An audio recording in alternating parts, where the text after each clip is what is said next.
اللہ الرحمن الرحیم۔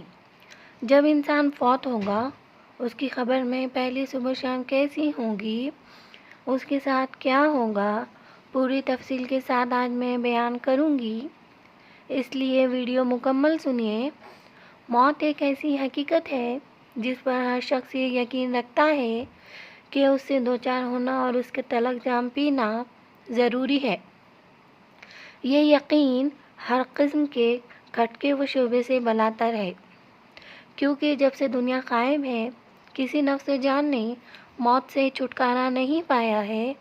کسی بھی جاندار کے جسم سے روح نکلنے اور جدا ہونے کا نام موت ہے۔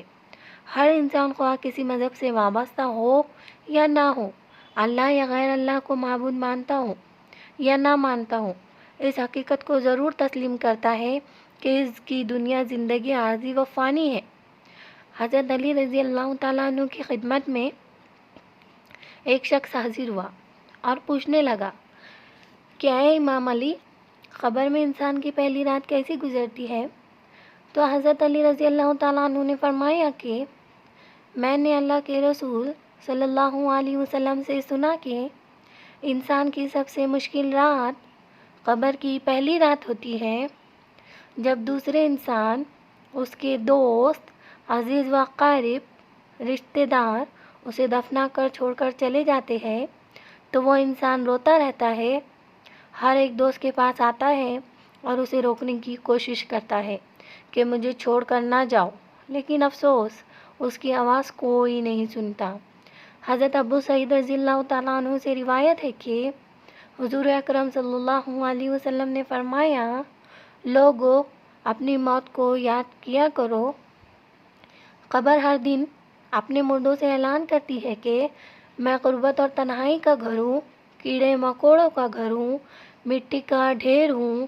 جب مومن کو دفن کیا جاتا ہے تو قبر اسے مرحبا کر خوشخبری دیتی ہے کہ میری پشت پر چلنے والوں، میں سے تو بڑا محبوب تھا، آج میں تیری ہو گئی اور تو میرے پاس آ گیا، آج میرا احسان دیکھ۔ یہ کہہ کر قبر کشادہ ہو جاتی ہے اور جنت کا دروازہ کھول دیا جاتا ہے، جہاں سے اس کو تازی ہوا آتی ہے۔ حضرت ابو ہریرہ رضی اللہ تعالیٰ عنہ کا بیان ہے کہ حضور اکرم صلی اللہ علیہ وسلم ایک جنازے میں شریک تھے اور میں بھی آپ صلی اللہ علیہ وسلم کے ہمراہ تھا۔ آپ ایک قبر پر بیٹھ گئے اور فرمایا کہ یہ قبر ہر روز بآواز بلند کہتی ہے کہ آدم کی اولاد، تو کیوں مجھے بھول گیا؟ کیا تجھے یہ معلوم نہیں کہ میں تنہائی کا گھر ہوں، غربت کا گھر ہوں، وحشت کا گھر اور کیڑے مکوڑے کا گھر ہوں؟ مگر اللہ جس کے لیے کشادگی کا حکم فرمائے گا اس کے لیے کشادہ ہو جاؤں گی۔ اس کے بعد آپ صلی اللہ علیہ وسلم نے فرمایا، اے قبر، تو یا تو جنت کا چمن ہے یا تو پھر آگ کا ایک تندور ہے۔ حضور اکرم صلی اللہ علیہ وسلم نے فرمایا کہ مردہ جب قبر میں رکھا جاتا ہے تو قبر اسے کہتی ہے، اے ابن آدم، تو ہلاک ہو، تجھے کس چیز نے مجھ سے دھوکے میں رکھا؟ کیا تجھے معلوم نہ تھا کہ میں کیڑے مکوڑے کا گھر ہوں؟ تجھے کس نے مجھ سے بہکا کر ندڑ کیا؟ تو میری پشت پر بہت اکڑ کر چلتا تھا۔ اگر وہ مردہ نیک ہوگا تو جواب دینے والے اسے جواب دیں گے کہ اے قبر، تو دیکھ تو صحیح اس کے اعمال کیسے ہیں، یہ اچھائی اختیار کرتا تھا اور برائی سے دور رہتا تھا۔ یہ سن کر قبر کہتی ہے، بے شک یہ نیک تھا، اب میں اس کے لیے سرسبز ہو جاتی ہوں۔ مردے کا جسم اس وقت منور ہو جاتا ہے اور اس کی روح اللہ تعالیٰ کی طرف بھیج دی جاتی ہے۔ حضرت عبداللہ بن عبید رضی اللہ تعالیٰ عنہ سے روایت ہے کہ حضور اکرم صلی اللہ علیہ وسلم نے فرمایا کہ مردہ قبر میں پیچتا ہے اور ان لوگوں کے گھروں کی آواز بھی سنتا ہے جو اس کے ساتھ جنازے میں گئے ہو۔ مردے سے اس کی قبر کہتی ہے، ابن آدم، تیری ہلاکت ہو، تو نے میری تنگی، بدبو اور کیڑے مکوڑوں کا خوف نہیں کیا، اس لیے تو نے ان چیزوں سے بچنے کے لیے تیاری نہ کی۔ بدعمال مردے سے قبر کہتی ہے کہ تو نے میری تاریکی، میری وحشت، میری تنہائی، میری تنگی، میرا غم تجھے یاد نہیں رہا۔ اس کے بعد قبر اس کو جکڑ لیتی ہے اور فرشتے اس کے ہتھوڑوں سے ایسے مارتے ہیں کہ اس کی پھسلیاں ادھر کی ادھر ہو جاتی ہے۔ پھر دوزخ کی کھڑکی اس پر کھول دی جاتی ہے اور وہ مردہ حشر تک اس عذاب میں مبتلا رہتا ہے۔ مرنے کے بعد ہر مردے کو صبح اور شام اس کا ٹھکانہ دکھایا جاتا ہے۔ فرشتے جنتی کو جنت دکھا کر خوشخبری دیتے ہیں اور دوزخی کو دوزخ دکھا کر اس کی حسرت اڑاتے ہیں۔ حضرت قتادہ رحمۃ اللہ علیہ فرماتے ہیں، عذاب قبر کے 3 حصے ہیں۔ 1/3 عذاب پیشاب سے نہ بچنے کے سبب، 1/3 غیبت کے سبب اور 1/3 چغل خوری کے سبب ہوتا ہے۔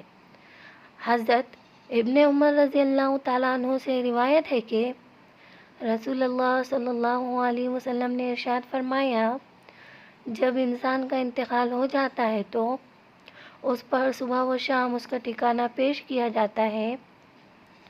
اگر وہ اہل جنت میں سے ہے تو جنت والوں کا مقام، اور اگر اہل جہنم میں سے ہے تو جہنم والوں کا مقام اس کو دکھایا جاتا ہے۔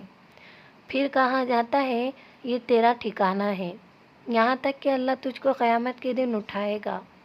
اسی طرح حضرت عائشہ رضی اللہ تعالیٰ عنہ سے روایت ہے کہ ایک یہودی عورت ان کے پاس آئی اور اس نے عذاب قبر کا ذکر کرتے ہوئے حضرت عائشہ رضی اللہ تعالیٰ عنہ کو دعا دی، اللہ تعالیٰ آپ کو عذاب قبر سے بچائے۔